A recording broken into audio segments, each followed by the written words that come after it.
E para que possamos iniciar a palestra de hoje, por favor, fechem os olhos. Amado Senhor, neste momento onde estamos todos reunidos em pensamentos e sentimentos, desejamos que o Senhor possa enviar seus emissários de luz e que os bons espíritos possam doar seus fluidos balsâmicos e salutares, inclusive para todos aqueles que estão unidos conosco e estão nos seus lares. Ó meu Pai, Jesus disse: onde 2 ou 3 estiverem unidos em meu nome, eu estarei entre eles. Então que Jesus se faça luz, esteja presente entre nós, nos fornecendo seu amor e todos os seus ensinamentos, que possamos estar preenchidos com eles e que possamos sair daqui muito melhores do que quando adentramos este local. Que eu possa contar com o auxílio do mentor Erasmo Gurgel no decorrer de mais este trabalho. Graças a Deus, graças a Jesus. E a palestra de hoje tem como tema orgulho e humildade. Nós iniciamos com um pequeno trecho do Evangelho de Mateus, capítulo 5, versículo 3. Bem-aventurados os pobres de espírito, porque deles é o reino dos céus. No Evangelho segundo o Espiritismo, capítulo 7, Jesus, por pobre de espíritos, entende os humildes e diz que o reino dos céus é deles e não dos orgulhosos. Jesus afirma que no reino dos céus seriam admitidos apenas aqueles que tivessem humildade e simplicidade de coração. Para compreender melhor, nós utilizaremos uma parábola de Jesus, então, no Evangelho de Lucas, capítulo 14, versículos de 7 a 11, a parábola dos primeiros lugares. Jesus, reparando que os convidados estavam à procura dos primeiros lugares, propôs esta parábola, dizendo: quando for convidado para um casamento, não procure o primeiro lugar, para não suceder que, havendo um convidado mais digno do que você, aquele que te convidou venha e diga: dá o lugar a este. Desta maneira, você irá envergonhado buscar o último lugar. Pelo contrário, se quando for convidado, você procurar o último lugar, vindo aquele que te convidou, dirá: amigo, vem mais para cima. Isso será motivo de honra diante de todos, pois todo aquele que se exalta será humilhado, e o que se humilha será exaltado. É uma parábola linda que representa realmente para nós o que significa o orgulho e a humildade. Mas no livro As Parábolas, José de Souza e Almeida nos informa que o objetivo desta parábola, de fato, é para que possamos eliminar do nosso espírito todo o orgulho e vaidade. Em todos os momentos da nossa vida, nós devemos proceder com modéstia. Ele também informa que os vaidosos costumam procurar posições para serem vistas pelas outras pessoas. Então, posições de destaque, posições que vão chamar a atenção das pessoas. E ele explica que a vaidade é uma das formas de orgulho. Diz ainda que para o plano espiritual, pouco valor terão as pessoas que realizam boas obras apenas para chamarem a atenção das outras pessoas. Eu faço o bem apenas para que as pessoas vejam que eu estou fazendo. Então, isso não terá tanto valor diante do plano espiritual. Nós devemos buscar conquistas para a nossa salvação. Dentre estas conquistas, nós temos a humildade, a abnegação e a renúncia. É claro que nós sabemos que são conquistas bem difíceis de serem alcançadas aqui no planeta Terra, quando os homens estão tão apegados a orgulho e egoísmo. onde as pessoas buscam apenas a satisfação dos seus próprios prazeres, mas nós devemos sim buscar nos elevarmos, auxiliando uns e outros. Desta maneira, nós podemos também nos desapegarmos de orgulho, vaidade e egoísmo. Este mesmo escritor nos traz um trecho do Evangelho de Mateus, capítulo 20, versículos 25 a 28, dizendo: quem dentre vocês quiser se tornar o grande, seja o que vos sirva. Quem dentre vocês quiser ser o primeiro, seja o servo, tal como o Filho do Homem, que não veio para ser servido, mas para servir e dar a vida em resgate de muitos. O roteiro para nós que somos cristãos é servir, mas é servir com amor, é servir com abnegação, com dedicação e altruísmo. É servir sem interesse de qualquer natureza, sem almejar recompensas e nem mesmo aplausos. É servir por servir. Esses dias eu estava palestrando numa casa, e aí eu estava comentando sobre um acontecimento muitíssimo desagradável. Então, eu estava falando para a plateia, cada um de nós tem o seu motivo para dizer que trabalha por Jesus e para Jesus. Eu me peguei pensando qual é o meu motivo de servir. Primeiro, eu tenho débitos com a lei.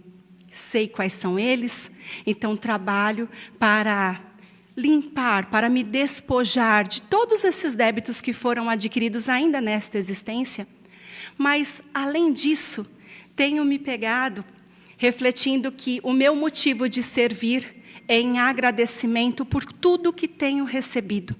Então, por todas as dádivas, por todas as bênçãos, por este corpo saudável, por minhas filhas, que também são muito saudáveis e extremamente boas pessoas, pelo meu marido, que é leal e tão honrado, pelos meus pais, que são maravilhosos, enfim, o trabalho que tenho a desempenhar, as pessoas que me recebem aqui todos os dias com os braços abertos. Então, são inúmeros motivos que eu tenho de servir para Jesus em agradecimento por tudo que a espiritualidade me concede. Então, servir por servir.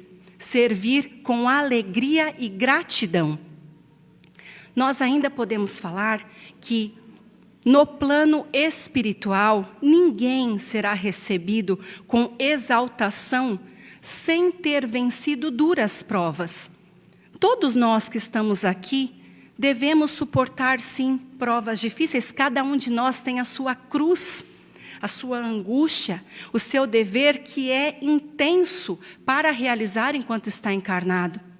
Cada um de nós deve vencer o próprio mundo. Cada um de nós deve vencer a si mesmo. Eu acabei de dizer, as minhas falhas, as minhas imperfeições me levaram a cometer um delito. E eu preciso superar a mim mesma. Todos nós, se colocarmos, então, a reflexão à tona, nós iremos perceber que precisamos vencer a nós mesmos, superar as nossas próprias mazelas morais em prol do nosso próprio adiantamento. E é com isso que nós nos lembramos do Livro dos Espíritos, questões 918 e 919, o homem de bem. Quando, então, os Espíritos dizem a Kardec que o Espírito prova a sua elevação quando todos os seus atos estão relacionados à prática das leis de Deus e quando ele compreende a vida espiritual. É quando ele pratica as leis de justiça, amor e caridade. É quando ele interroga a sua consciência todos os dias. E ele se questiona se ele violou a lei de Deus, se ele cometeu o mal, se ele praticou o bem com toda a sua intensidade, se ele negligenciou uma ocasião onde ele poderia ser útil para um dos seus irmãos e para si mesmo. Consequentemente, ele se questiona diariamente se ele fez aos outros tudo o que ele gostaria que os outros lhe fizessem. O homem, ele deve sim buscar o conhecimento de si mesmo. Cada um de nós deve saber quais foram as qualidades que já alcançou, quais são suas imperfeições, quais são os seus valores morais já adquiridos. Cada um de nós deve conhecer a si mesmo para melhorar e para resistir ao arrastamento do mal.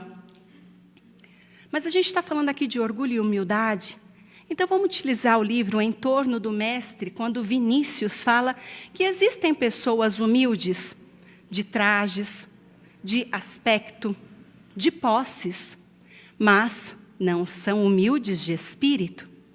Existem pessoas que são ricas demais e são humildes. Existem pobres que são orgulhosos. Então, não é o que tem no banco que vai determinar se a pessoa é humilde ou não. Existem pessoas que têm palavras e gestos de humildade e também de afeto, mas elas não escondem a soberba do seu coração, porque a verdadeira humildade vem do íntimo. Existem aquelas pessoas, como nós já dissemos, que utilizam a sua posição social para humilhar o próximo. Pessoas, inclusive, que trabalham em diversos setores, inclusive no voluntariado, onde deveriam servir com abnegação, e quando recebem aquela pessoa que vai buscar um auxílio, trata humilhando. Então, isso depende da elevação moral de cada pessoa. A verdadeira humildade está relacionada com a elevação moral. Este escritor, Vinícius, ele fala para nós que a moral cristã, para muitos, não ultrapassa o entendimento mental, não chega no sentimento. E afirma ainda que aquele que é realmente humilde, ele reconhece que ignora alguma coisa. Ele ignora um sentimento que ainda não despertou dentro dele, ele ignora um conhecimento intelectual ou científico, espiritual, e desta maneira ele se coloca à disposição de se aprimorar, de aprender aquilo que ele desconhece. Este é humilde. Mas existe outro livro que é muito importante para nós, Pensamento e Vida, de Emmanuel. E ele diz que a humildade é o reconhecimento de nossa pequenez diante do universo. A carência de humildade faz surgir orgulho, egoísmo e vaidade. Consequentemente, vão trazer discórdias e guerras. Guerras, quando a gente ouve falar em guerra, a gente pensa nas guerras entre nações. Neste momento, nós vamos pensar em guerras íntimas, as guerras que envolvem os familiares, guerras no ambiente de trabalho, no local de estudo.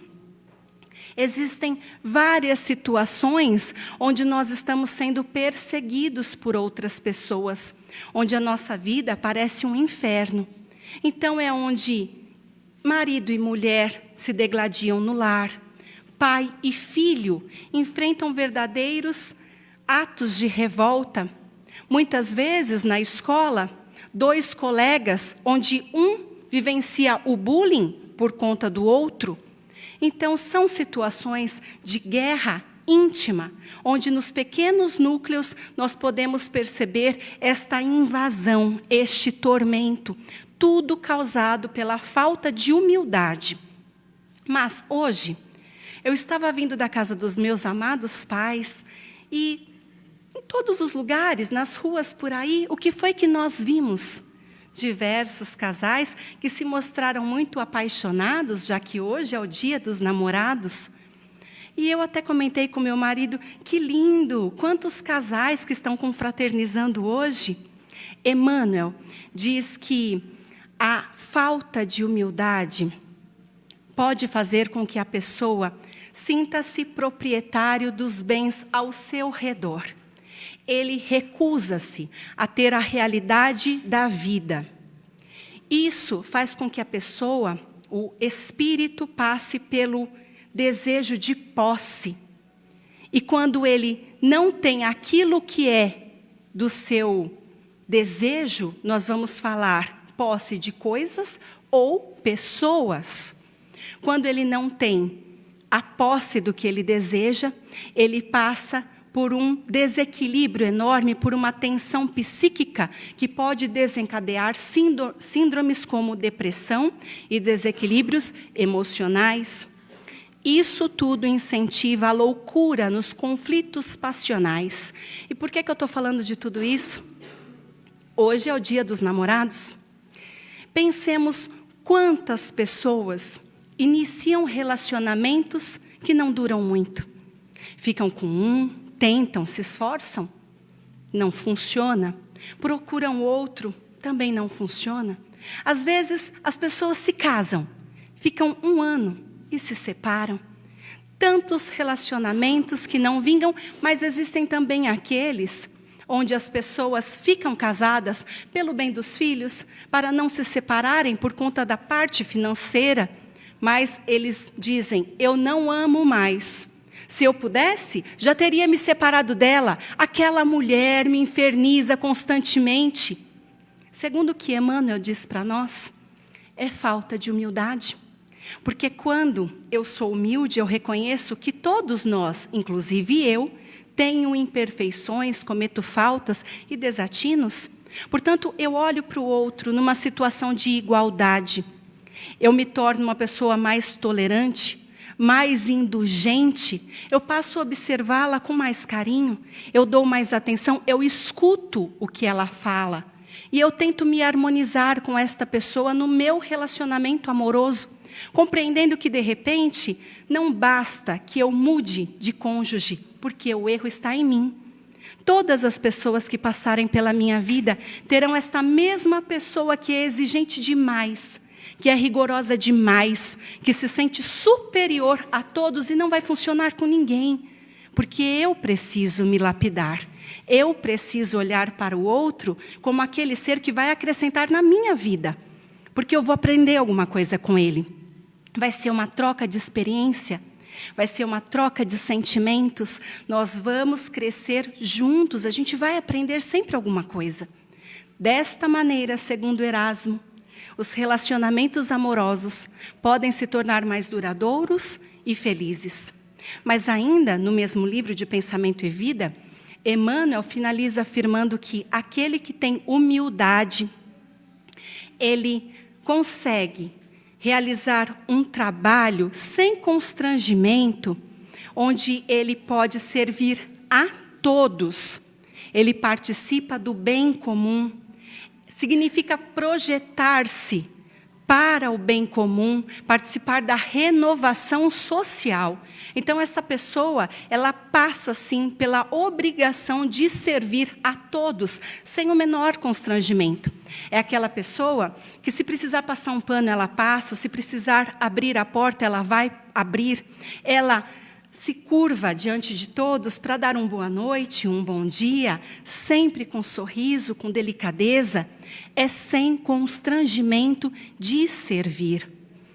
Mas a gente ainda tem uma parábola que é super interessante e é enobrecedora para nós, porque no livro de Lucas, capítulo 18, versículos de 9 a 14, nós temos a parábola do fariseu e do publicano, que também nos traz esta questão do orgulho e da humildade. Então, Jesus diz que 2 homens subiram ao templo para orar. O fariseu dizia, ó Deus, dou graças, porque não sou como os demais homens, injustos e adúlteros, nem como este publicano, jejuo e dou o dízimo. O publicano não ousava nem levantar os olhos a Deus, batia no peito dizendo, ó Deus, tende piedade de mim, que sou pecador. E desta forma, este desceu justificado, pois todo que se exalta será humilhado, e o que se humilha será exaltado. É assim que nós compreendemos, segundo José de Souza e Almeida, que é uma regra de conduta, que nenhum de nós se valorize, se supervalorize, que se veja como superior aos demais, que enumere os seus valores, que nenhum de nós pense que é um ser dotado de coisas que nenhum outro tem, sejam essas coisas bens materiais, espirituais ou morais, o que quer que seja. Nós devemos sempre abrir o nosso coração a Deus e dizer a Ele quais são nossas faltas, porque diariamente, por mais que cada um de nós se esforce, nós estamos sempre pisando na bola, nós estamos sempre errando. De repente é uma palavra que não foi dita adequadamente, alguma coisa que você viu que podia ter sido melhor executada. Nós ainda podemos utilizar outro livro, e nesse livro, na verdade, eu já falei dele, de Vinícius, Em Torno do Mestre. Ele fala para nós que os homens se orgulham de tudo. Se orgulham do seu dinheiro, do seu saber.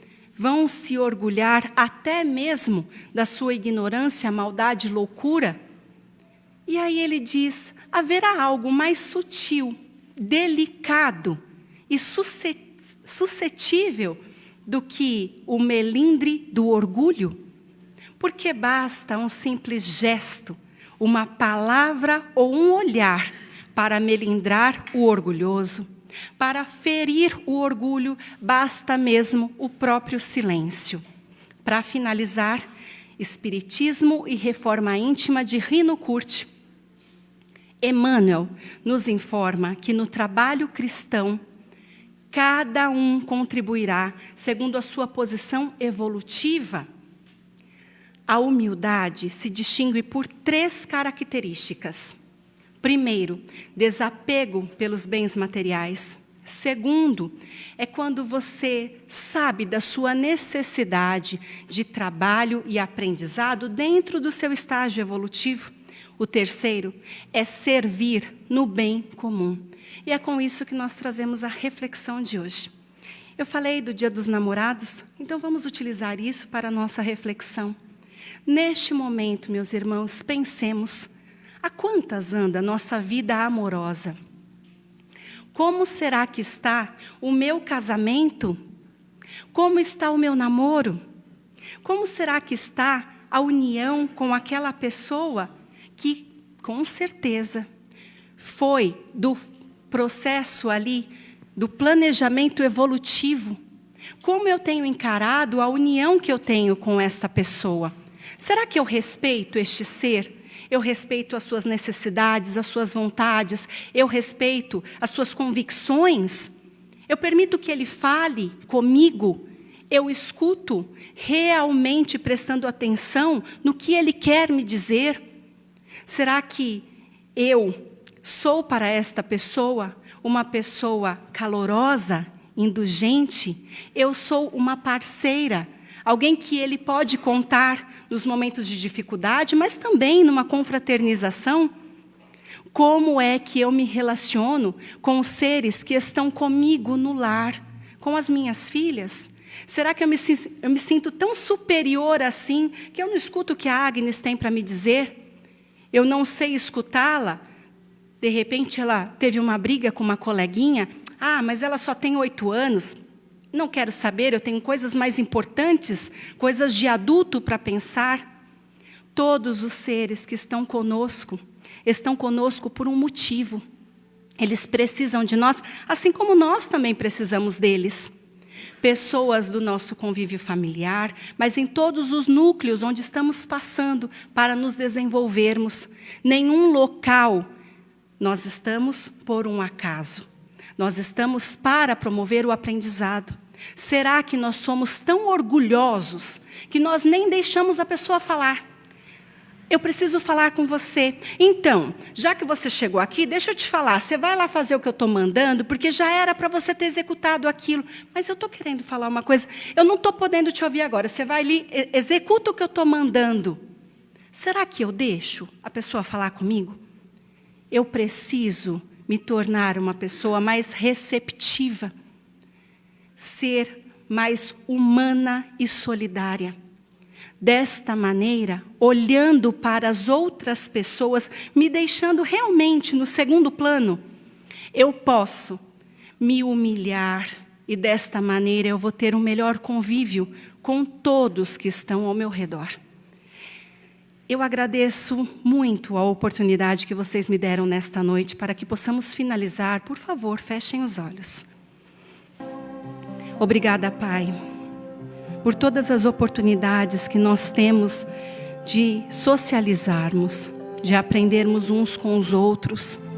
Ó Pai, que eu possa me curvar diante dos meus irmãos, que eu possa estar com eles realmente num círculo onde todos nós nos vemos com igualdade, onde podemos aprender, independente se somos pais e filhos, se somos chefe e subalterno, independente de tudo, como verdadeiros irmãos, filhos do mesmo Deus. Nós agradecemos a todas as instruções que temos do Evangelho e também da espiritualidade. Agradeço a Erasmo, que me instruiu nesta noite. Graças a Deus, graças a Jesus. Muito obrigada, paz e luz.